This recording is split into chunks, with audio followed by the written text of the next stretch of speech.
Hey, can politicians do true storytelling? Is it possible? I will always tell you the truth. These lies have amazing consequences for the future of our society and the world. Hi, I'm David Boje, and together Jens Larson and Lena Brun, we wrote a book to try to do something about it. It's called True Storytelling, and we think we're at a tipping point, and it's not just about fact checking. We got to go beneath that and look at the whole historical trend and the future consequences of what's happening today. But Trump was just getting started. By March, he had amassed 4 times as many lies as any president had in 2 years. Look at what's happened last night in Sweden. Sweden, that was the classic. I don't really care what political party you are with. There's a lot of lying going on. And the truth matters. And it matters for a number of reasons. Let's go beneath the fact checking, because fact checking doesn't seem to have stopped any of the lying going on in the 2 political parties in the United States of America. Now, we need to look beneath these fact checks to see what the historical trends are about. And so I've drawn you a map.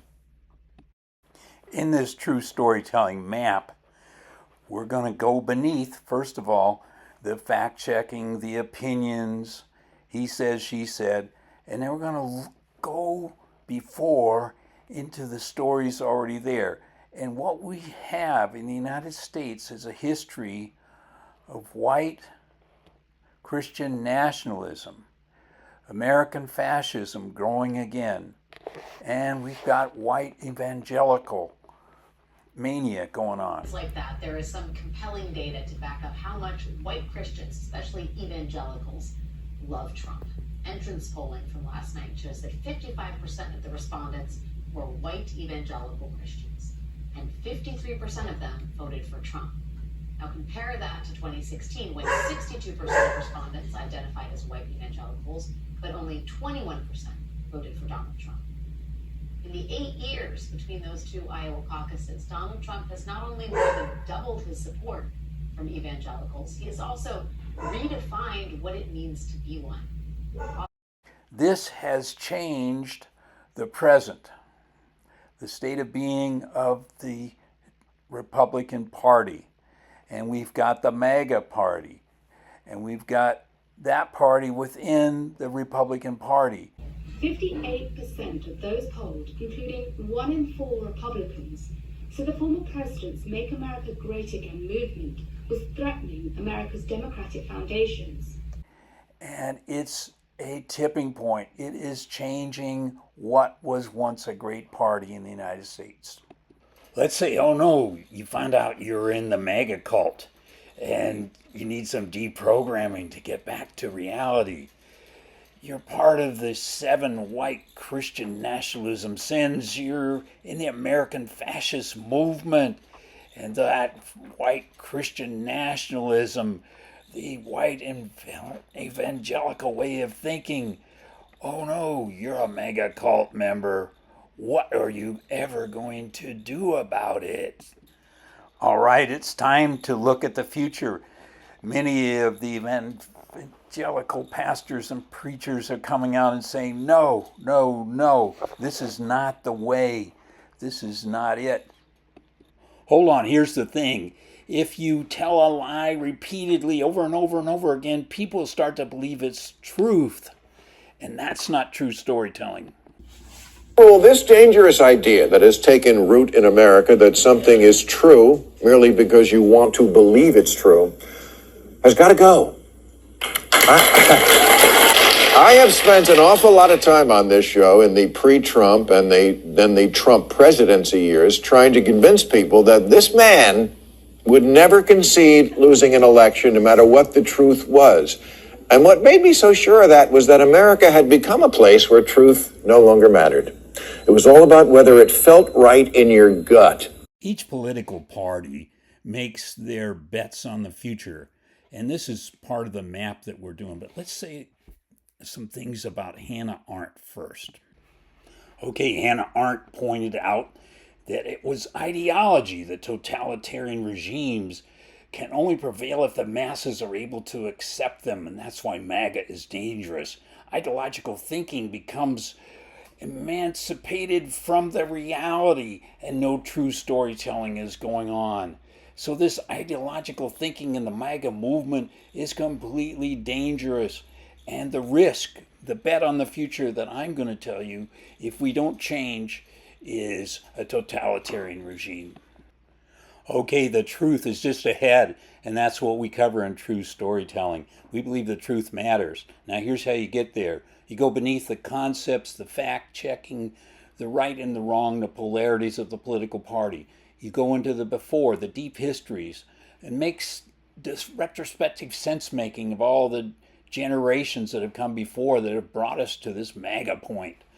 And then we look at the bets on the future that the different political parties and the different leaders, including the corporations, are making. And this is called prospective sense making, or prospecting the future. When we look at the being in space, time mattering, time space mattering, uncovering the essence of truth of the world as a whole, not just looking at fact checking, but putting that in a context, right? Context matters, the whole thing of being. There are becoming processes, and these processes are becoming, for example, in the Republican Party as the MAGA movement takes over, but also the white Christian movement, the evangelical Christian movement, these ways in which Trump acts as the Bible salesman. Then we look at staging. What are the material artifacts that are happening here in these communications? All right. You got to realize the thing that makes Trump such an effective communicator is the theater. It's not the fact checking. He doesn't care about the facts. He creates theater. He does these stories, right? And they're gross. The bullet story I'll tell you about later. This is the staging of the events, the scenography.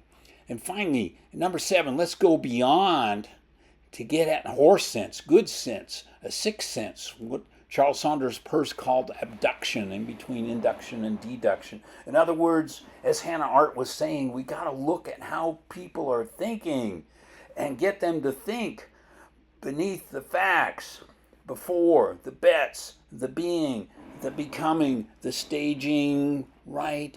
And that beyond. Thank you. By the way, staging is the between.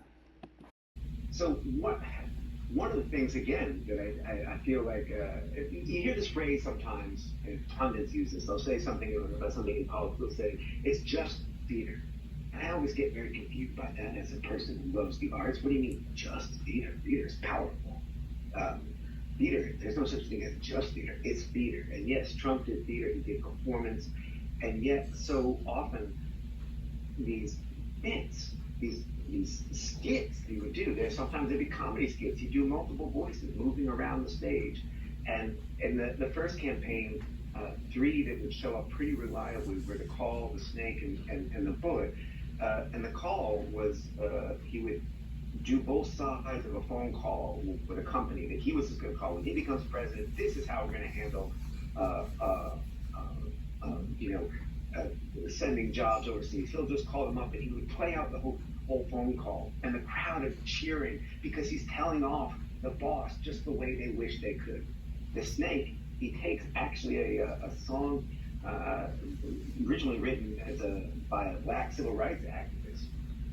It's a little poem, and he would take it out and very sort of elaborately unfold the paper, although he didn't need it, he had it memorized. And it's about inviting a snake in, a woman who picks up a snake, who cries for help. She picks up the snake, and the snake bites her, and the snake scolds her and says, you knew what it was.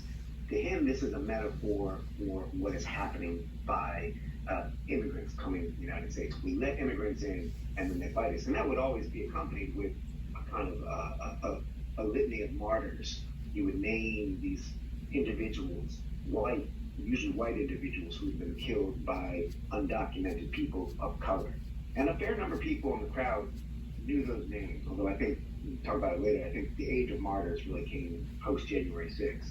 But then the bullet is just an astonishing piece of work. He's talking about the Muslims, and they chop off heads, and he's imitating chopping off the heads, and he's imitating putting people in cages and lighting them on fire. But he's got a solution. General Blackjack Pershing in the Philippines, the 19th century. Now, the history here it's not history. This didn't happen. But what he says happened, and he acts it out, he plays it out, is that he had 50 Muslim rebels, prisoners of war, and he takes 50 bullets, and he dips them in blood, and Trump mimes it out, swishing it around in pig blood. Pig blood. They're going to shoot the Muslims with pig blood-soaked bullets, and then he shoots 49 of the prisoners, kills them. Trump acts it out. The crowd is cheering. They're ecstatic. And it's not righteous violence. It's ecstatic, lustful violence. It's a pleasure. And you say caters to the emotional need. I think that's one of the really key things. Is he works across a lot of emotions that politicians don't normally address. He leaves one bullet, and he gives it to the last prisoner. And he says, take that back to your people and tell them that that's what I'll do. And this was a whole performance, and the crowd would like it so much. He'd say, you want to hear it again? And they'd say, yes. And he would perform it again. And the press, meanwhile, would be sitting there saying, well, let's see, did he say anything about policy, or did he indicate anything about, appointments and so on? Because they're dismissing all that as just theater. It's an amazing insight. It's not about Trump's lies. It's about the theater. This is what captivates the MAGA cult. This is what captivates the audiences when Trump is doing his speeches and when he's doing debates. It's the theater that's there. And in this extended segment, you saw what I call the between, the staging of artifacts and scenography in the Trump presentation that captivates and motivates. So let's wrap this up. We've talked about the white Christian nationalism, the American fascism roots, the white evangelical movement. Now, not everybody is into that. You can be evangelical and not be fascist, okay? But what's happening is there's such a momentum. So many people are caught up in this, in the MAGA movement, and that's where you see it played out in Congress and within the Democratic reactions to the Republican Party, and within the Republican Party, and within Fox News and other outlets that are just so enthused about authoritarian leadership. But it's more than that. From understanding the true storytelling, we see that it's Trump's theater that is making the big difference. It is his ability to engage the crowd in these hateful, horrific, terrifying skits, bloody narratives that is priming the pump for potential fascisms, potential civil war. The consequences are amazing and terrifying. So this is David Michael Boje, professor, 35, almost 40 years, and specializing in storytelling and a lot of research on storytelling and fascism. And this is what I wanted to present to you, these examples of different historical movements of the before. The story's already there, right, that we need to pay attention to, that are getting caught up in these theatrical events with staging and scenography, number 7 on our true storytelling list. And that is creating a bet on the future that could be, like I said, civil war, could be mass rebellion, it could be not accepting the next election. If we don't understand theater, hey guys out there, you reporters, if you don't understand theater, you don't understand the theatrics, you're never going to catch the lie. The big lie is done through the theater. It's not about fact-checking. Fact-checking is not going to stop this at all. Thank you very much. Well, there you have the map, the treasure map for figuring out Trump and what's going on between the Democratic and Republican parties for the next election. Give us a like, a share, and a subscribe. Much appreciate that very much. check out our book, True Storytelling, by Jens Larsen, David Boje, and Lena Brun. This is amazing to present to you, and I hope you enjoyed it. And I'll put the website here for you.